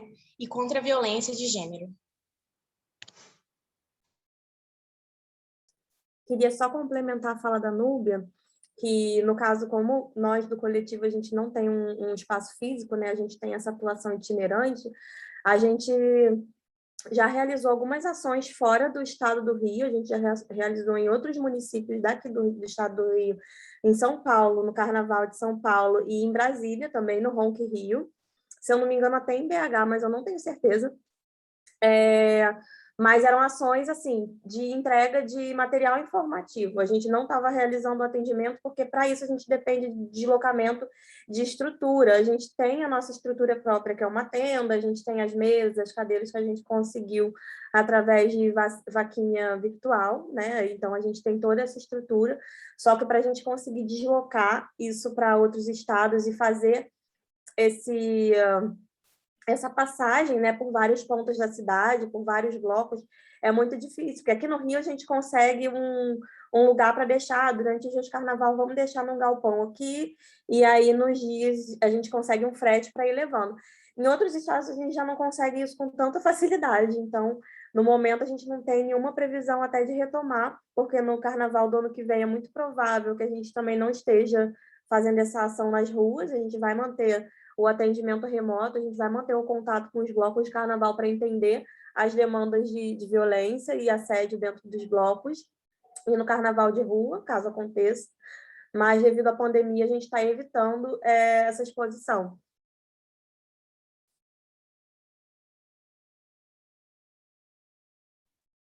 A Jéssica colocou as redes sociais aqui, era um questionamento que eu queria fazer também, assim, né? Para vocês deixarem, acho que ela até adivinhou aí que eu ia propor isso, de vocês deixarem as redes sociais para o pessoal poder acompanhar, e como que é esse trabalho nas redes sociais, né? Assim, se as pessoas chegam até você por elas, como que é essa questão da divulgação, né? Eu acho que a rede social vem ganhando força, né? Querendo ou não, é um meio de comunicação, de conscientização.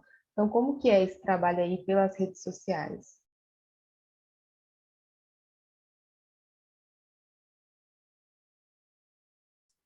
Então, a gente vem divulgando, né, sempre Antes da pandemia, a gente estava mais presente em rodas, em debates, então a gente estava sempre conseguindo fazer mais contatos, né? E aí veio o ano passado, a gente ficou durante muito tempo inativa nas redes, por falta de braços, porque veio a questão da pandemia, desemprego das meninas, e aí todas autônomas, né? E a gente não conseguiu muito dar conta dessa demanda nas redes. Então, como nós somos poucas no coletivo, a gente preferiu direcionar os nossos esforços à questão do acolhimento, né? Assim, tipo, a gente demanda tempo para produção de conteúdo, ou a gente vai fazer os atendimentos, ou a gente vai buscar pessoas que precisam desse acolhimento, né? Então, a gente tem divulgado, a gente tem aproveitado esses espaços, como a gente está aqui hoje, para fazer essa divulgação, e também nas nossas redes, assim, nas nossas redes pessoais, a gente está sempre trazendo algum conteúdo, a gente está sempre apontando algum caminho, né? Infelizmente, a gente sempre vê muita notícia, né, negativa em relação aos índices de violência contra a mulher, então a gente sempre divulga também pela página do coletivo, que acaba também chamando pessoas para entender como é que funciona o nosso trabalho, conhecer, saber como que a gente nasceu, enfim, é mais ou menos por aí.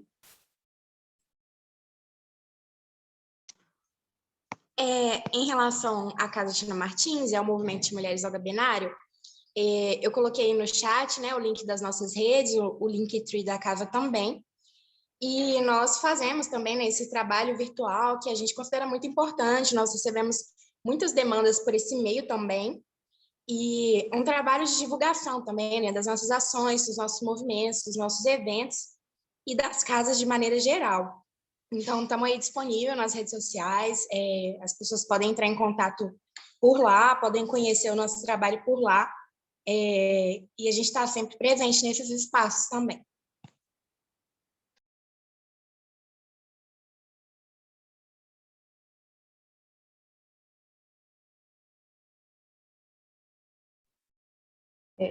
Paloma, assim,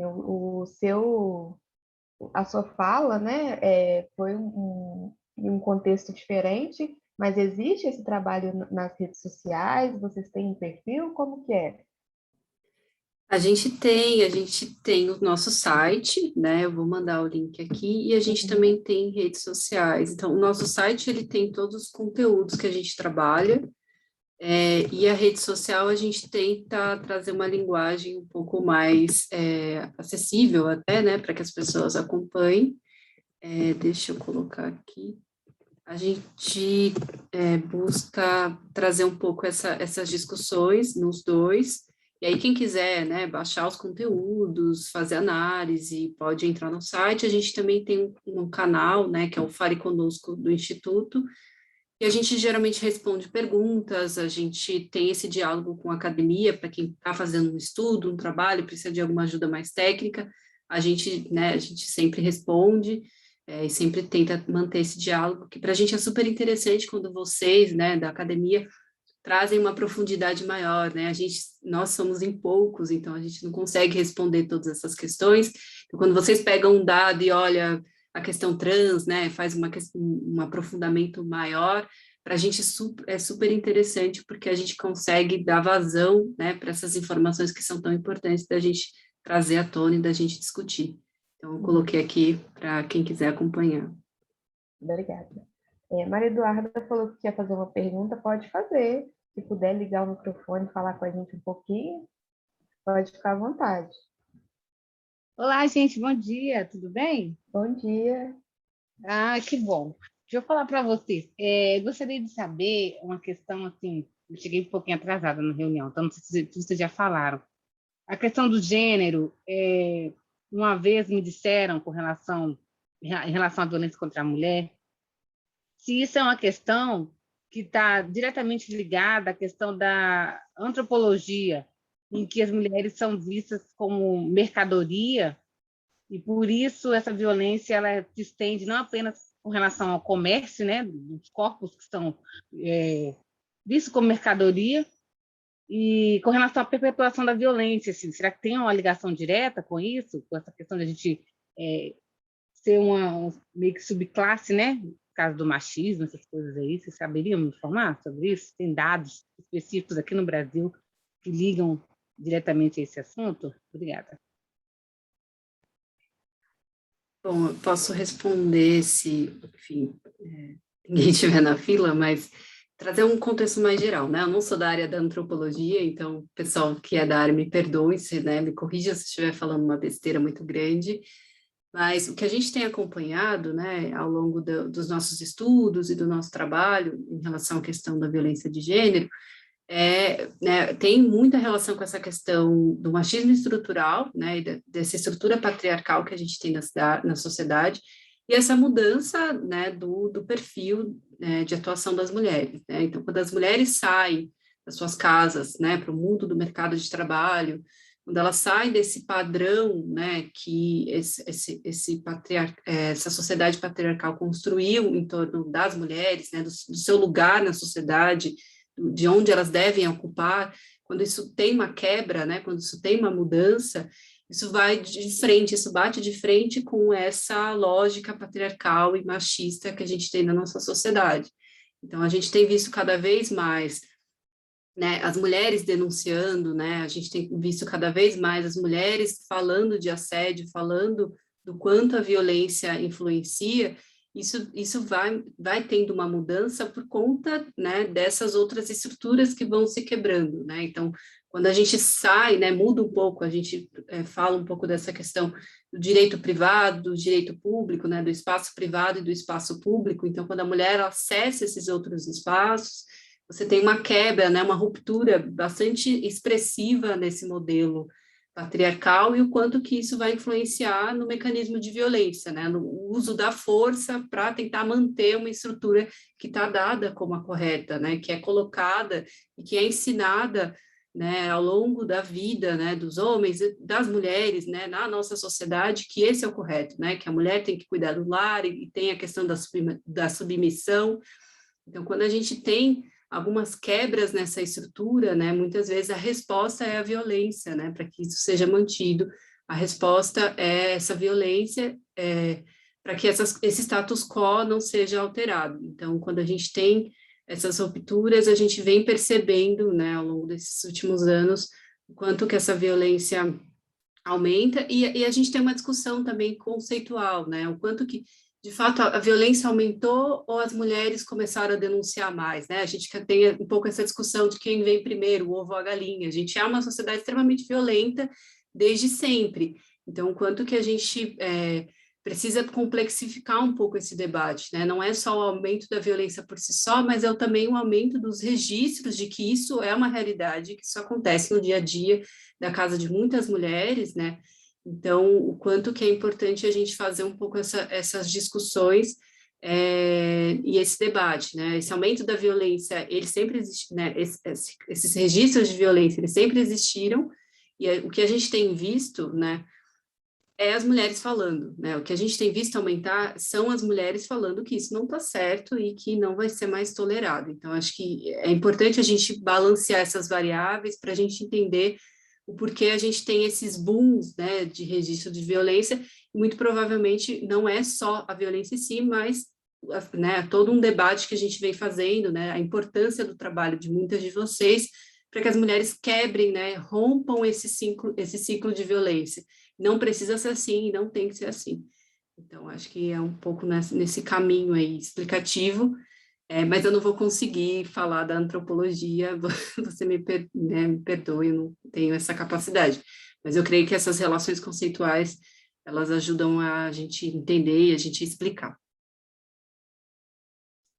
Eu Não, queria imagina, aproveitar, obrigada, tá tudo bem. perdão, eu Acho queria só aproveitar e retomar aqui uma pergunta que a Larissa fez no chat sobre violência contra as mulheres, né, se elas não acontecem também entre as mulheres das classes dominantes. Então, assim, eu queria só pontuar uma questão que é, assim, quando a gente fala de violência, né, a gente não está falando só da violência doméstica, né, a gente sabe que dentro dos lares brasileiros existe muita violência, tanto contra mulheres negras quanto contra as mulheres brancas, mas a gente precisa falar das violências nos espaços, né, da violência estrutural, né, e se essa violência ela está se reproduzindo dentro dos lares, dentro das casas, é porque ela é autorizada por um outro dispositivo, né, porque ela é legitimada também pelo Estado. Os homens eles se sentem autorizados a nos violentar. Então, é claro que as mulheres brancas de classe média e classe média alta, elas também sofrem violência, mas é em menos proporção. Além disso, eu acho um outro ponto importante trazer a questão da autonomia, né? É muito mais fácil para as mulheres que têm alguma independência financeira, que têm autonomia, nesse sentido, se desvincular dos seus agressores do que as mulheres que são dependentes tanto financeiramente quanto emocionalmente, né? A dependência emocional ela também é difícil de se romper. E a mulher que ela tem menos acesso à informação, menos instrução, ela muitas vezes não percebe que ela é dependente emocionalmente, então ela sempre se sente culpada por essa ruptura. Então é muito mais difícil, né? São muitas camadas que a gente precisa ir descendo para a gente entender como é que a violência ela opera em determinados contextos, contra os determinados sujeitos, né, que a gente vem trazendo aqui. Então, acho que são muitas esferas, são muitos contextos de violência, não é só a violência doméstica, mas a violência doméstica ela é também um reflexo dessa violência que é institucionalizada na nossa sociedade. Acho que as meninas podem complementar também, mas eu acho importante a gente trazer essa percepção. Eu queria comentar. Só fazer um comentário antes. Obrigada, Jéssica, por ter respondido. Assim, eu estava até tinha voltado aqui na pergunta para trazer ela para a discussão, mas obrigada já por ter respondido. para a gente administrar aqui, né? A Paloma respondeu a pergunta do José sobre a sede. Obrigado por ter mandado o link, né, do site de BH. Eu vou deixar a Núbia comentar, né, sobre essa pergunta, e aí depois eu deixo a Maria Eduarda falar que está com a mão levantada, provavelmente sobre a discussão da resposta da Paloma. Pode ir, Núbia. Muito obrigada. Eu vou complementar rapidinho a resposta da Jéssica. Mas sim, né, tem acordo, a violência, né, contra as mulheres também atinge as mulheres da classe dominante, mas a gente entende, né, que o poder na sociedade, ele está nas mãos, principalmente, né, dos homens brancos, dos homens com esse potencial econômico, né, e que as mulheres da classe dominante, de fato, né, têm esses acessos diferenciados das mulheres trabalhadoras, das mulheres pobres, né, tem possibilidades diferentes ali de romperem com o ciclo de violência que as atinge, e isso tem muito a ver, né, com as origens da violência, né, com a forma como surgiu o patriarcado na nossa sociedade, a forma como se estruturou o capitalismo em cima dessas estruturas anteriores, do patriarcado, do racismo, do colonialismo, né, e esse é um tema um pouco complexo, eu não sei da perspectiva da antropologia, né, mas na perspectiva marxista, né, que é a perspectiva do movimento de mulheres Olga Benário, a gente entende que sim, as mulheres da classe dominante também sofrem essa opressão, só que de maneira diferenciada ali das mulheres trabalhadoras, das mulheres pobres, das mulheres periféricas, de maneira geral. É esse meu complemento. Obrigada, Núbia. Maria Eduarda, pode falar.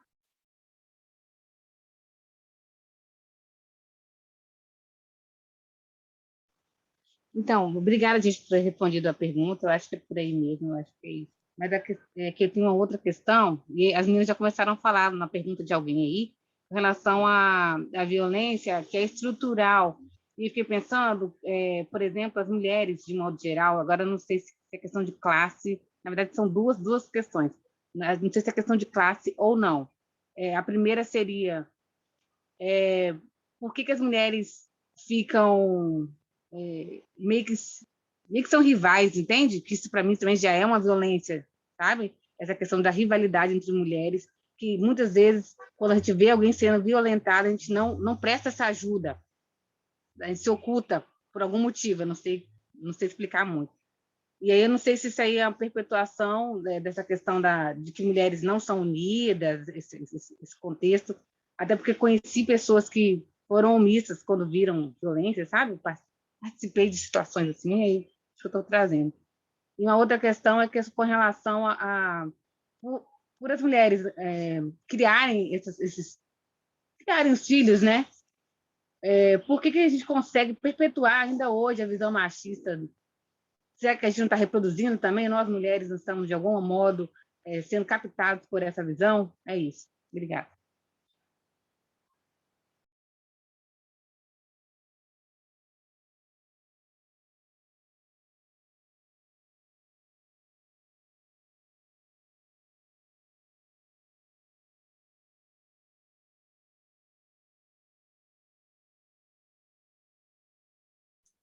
Maria Eduarda, desculpa, mas você perguntou para alguém específico ou qualquer um de nós? Eu posso responder. Eu estou falando pra caramba, eu queria que as meninas falassem. Não, qualquer pessoa, você já respondeu com relação à primeira, se você puder complementar essa daí também. É porque são questões que eu vejo no dia a dia aqui, que eu estou morando em um lugar, que o bairro em que eu morava, vou explicar bem rápido, assim. Eu morava em um lugar, que era no Espírito Santo, em que as mulheres não eram unidas, mas a gente não via tanta violência, entendeu? Via muitas discussões com relação a maridos, né, namorados, disputas, essas questões que ainda tem, que levam também à violência, né, indiretamente ou diretamente, entre elas ou entre os parceiros, né, que acabam agredindo essas parceiras por conta de relacionamentos, não são incestuosos, mas relacionamentos extraconjugais. E aí eu via muita violência nesse sentido. E aqui, eu estou morando agora em Salvador, e aqui eu vejo muito isso, a questão da disputa entre mulheres, assim, aí elas são omissas quando veem alguma coisa. A maioria das vezes elas não se ajudam, entende? Assim, eu não sei explicar muito, não. Mas eu vejo questões assim como se fossem disputas, assim, sabe? É isso. Obrigada. Assim, eu vou dar uma percepção minha, acredito que talvez seja muito por causa de naturalização da violência, né? Essa coisa da gente não prestar um socorro quando a gente ouve ou quando a gente vê uma mulher sendo agredida, não necessariamente de forma física, né? Assim, a gente vê, é possível a gente ver com frequência mulheres sendo agredidas verbalmente em espaços públicos, assim, eu já vi, né? Mas não são todas que chegam e têm coragem de intervir. Eu acho que também tem essa questão do medo de você ser vista como a errada, não porque briga de marido e mulher ninguém mete a colher.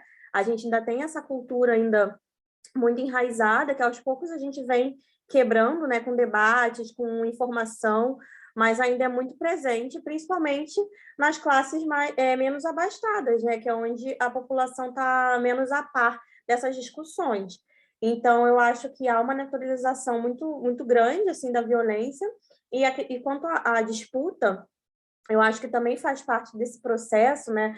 Eu acho que o patriarcado, na verdade, ele se constitui assim, porque como o patriarcado seria o que ele é hoje, se as mulheres estivessem unidas desde o começo, né? Se não tivesse sido construída essa rivalidade, né, entre nós. Então, isso daí também é um mecanismo que faz com que a gente se odeie, com que a gente se violente e com que eles se fortaleçam, né? Então, eu acho que isso é algo histórico, essa coisa da disputa, não, porque elas brigam por causa de um cara específico. Também vem da ideia de que a mulher, ela depende de uma pessoa, sabe? Ela depende de um homem, é sempre ligada a uma figura masculina, né? Ela sempre depende de algum homem. Se ela tiver sei lá, duas mulheres, elas sempre vão estar, sempre tem alguém que vai falar que está faltando alguma coisa ali naquela relação de duas mulheres. Então tem muito essa visão estigmatizada de que a mulher ela depende de um homem para ser forte, né, para ser empoderada, enfim, ainda que seja no sentido financeiro, a gente sempre ainda há essa visão, né? Então eu acredito que muita coisa parte daí também. Eu acho que as meninas também podem complementar. Sim, eu gostaria de complementar o ponto de vista que a Jéssica trouxe, nesse sentido também, né, de que é uma construção histórica que tem a ver aí com as origens, né, da opressão da mulher de maneira geral, e nesse entendimento de que existe essa estrutura, né, essa estrutura patriarcal de opressão, e essa estrutura existe em vários níveis, né, no nível econômico, no nível ideológico também, né, e é nesse nível ideológico, nesse nível cultural, ali, onde isso afeta as próprias mulheres, nesse sentido das mulheres não se aliarem, né, das mulheres não se perceberem enquanto potências, enquanto aliadas, enquanto parceiras, né, enquanto membros de um grupo, né, inclusive, membros de uma mesma classe, muitas vezes também, e isso nos mantém, né, submissas, nos mantém separadas, né, é um mecanismo, como a Jéssica falou, que opera aí no sentido da gente não perceber a nossa potência.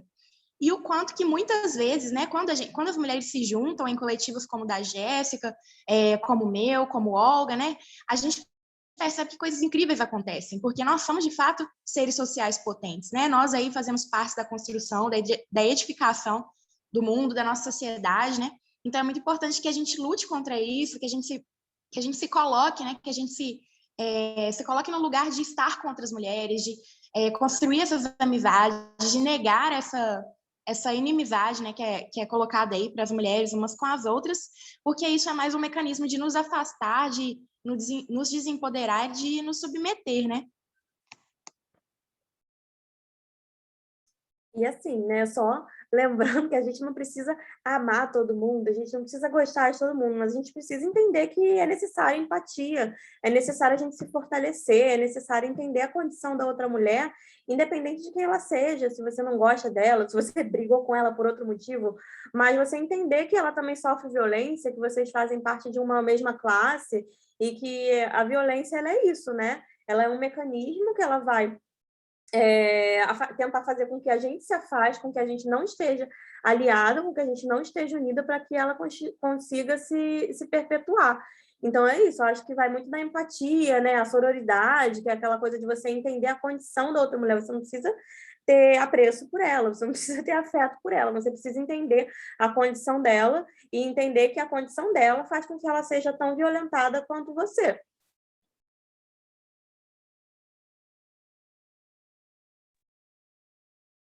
Obrigada, meninas. A minha internet caiu e eu caí por alguns segundos, mas eu voltei rapidinho. Tinha um comentário, se não me engano, do Wesley no chat, e aí eu perdi. Eu queria trazer ele, mas eu perdi.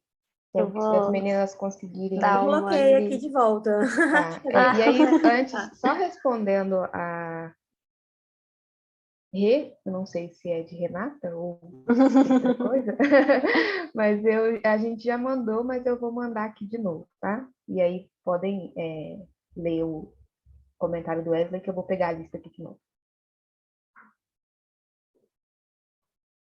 enquanto ela pega a lista, eu vou dar uma passada aqui no comentário do Wesley. Ele deu uma opinião, né, dele sobre a violência doméstica. Ele acredita que essas mulheres precisam de uma rede de apoio, tanto da Lei Maria da Penha, mas também dos familiares, para eles acolherem essas mulheres, que muitas vezes elas não conseguem se desvincular desses agressores por causa da situação financeira, né, dependência financeira, e também pelos filhos.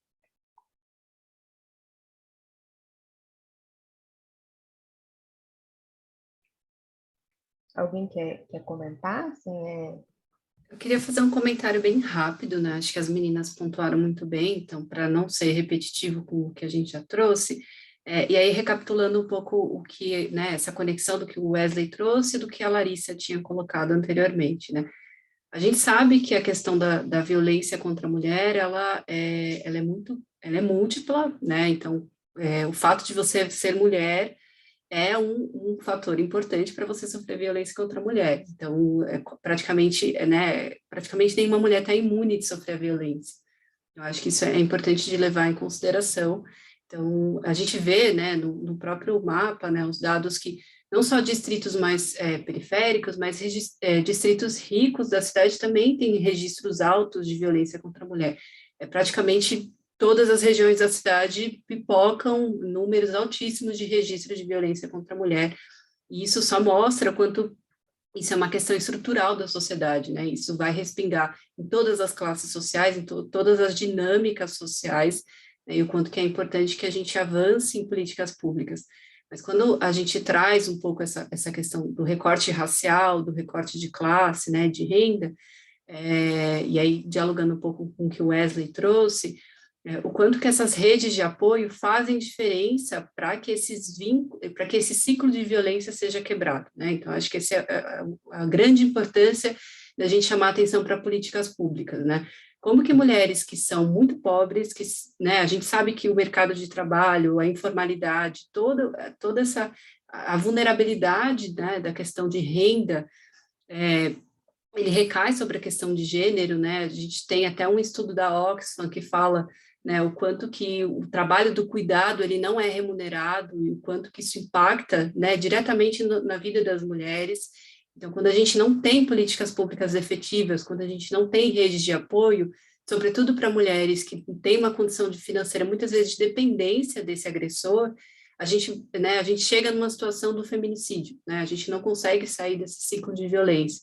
Então, por isso que a gente traz essa importância desses recortes, por conta exatamente dessas vulnerabilidades que são múltiplas, né, e que se sobrepõem aí no caso da violência. A violência, ela não vem sozinha, né, quando a gente traz, né, a violência psicológica, patrimonial, a própria violência física, ela vem com uma série de outros fatores de vulnerabilidade que vão influenciar, sobretudo, em mulheres, né, mais pobres, que vivem em territórios precários, e o quanto que toda essa estrutura do machismo estrutural naturaliza essa violência. Então, o quanto que a gente trazer esses recortes, esses debates são importantes para que a gente, de fato, construa, né, redes de apoio e políticas públicas que mudem esse ciclo para todas as camadas, né? Então, que essa camada não seja só alterada para quem tem recurso de sair desse agressor, de procurar uma ajuda, mas para quem não tem recurso também, que isso seja garantido e que a gente mude esse cenário triste de morte, né, que a gente vê todos os anos, todos os dias aí em todos os, enfim, canais de televisão, em todos os noticiários. Então, acho que isso se conecta muito com o que o Wesley trouxe um pouco desse comentário da Larissa, que é bastante importante a gente refletir por que isso é importante, né? Por que a gente falar desses conceitos são importantes e não são à toa e não são julgados. Então, acho que é um pouco nessa linha.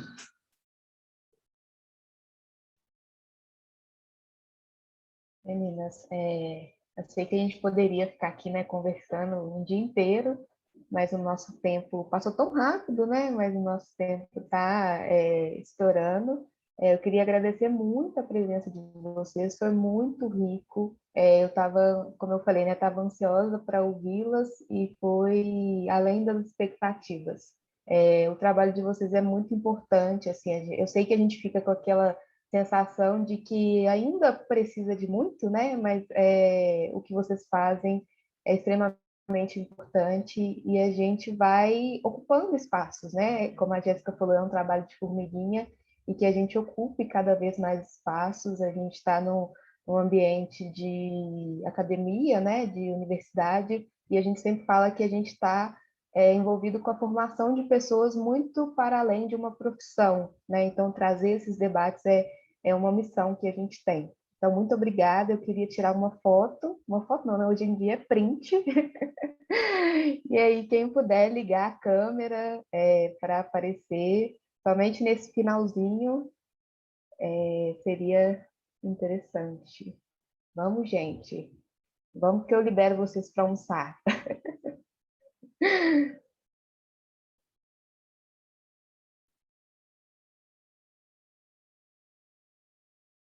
Breno, Wesley, alguém mais? Eu espero.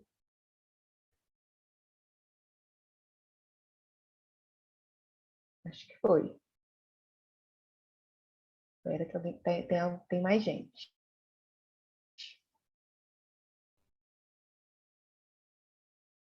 Até 3 para a gente não ficar sorriso travado. 1, 2, 3. Foi. Eu vou mandar aqui o nosso calendário. A gente está no final do semestre, mas a gente tem algumas ações para acontecer ainda. A gente tem mais um evento, a gente tem algumas oficinas. Quem que tiver interesse, né, em acompanhar a gente ainda. E a gente tem um grupo no WhatsApp que fica mais fácil da gente divulgar essas ações, né? Bela, você tem o link aí? Você pode mandar do grupo do WhatsApp? Isso, gente. Agradecer mesmo. Foi muito importante, muito potente. Espero que a gente se encontre em outros espaços, em outras ações. A Bela mandou aí o link do grupo. Quem tiver interesse será muito bem-vindo. É isso, gente. Queria agradecer também a presença de todo mundo aqui nesse sabadão de feriado. Foi muito boa essa manhã, passou muito rápido, igual a Nay disse, assim, a gente poderia ficar aqui até o final do dia falando desse assunto, que ainda ia ter coisa para ser debatida, mas foi muito bom, foi muito importante esse tempinho que a gente passou aqui juntos. E agradecer demais a presença da Paloma, da Jéssica, da Núbia, agradecer por vocês terem aceitado o convite de vir aqui conversar com a gente. É isso. E agradecer também Tabata e Bruno, que interpretaram aí para a gente o evento. Muito obrigada, viu, gente?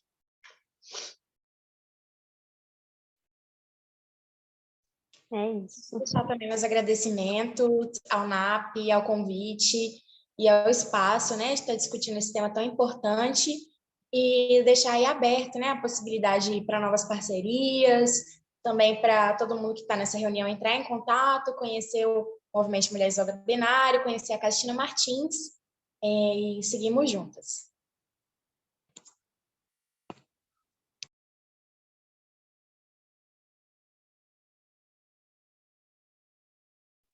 Então é isso, gente. Bom almoço para vocês, bom final de semana.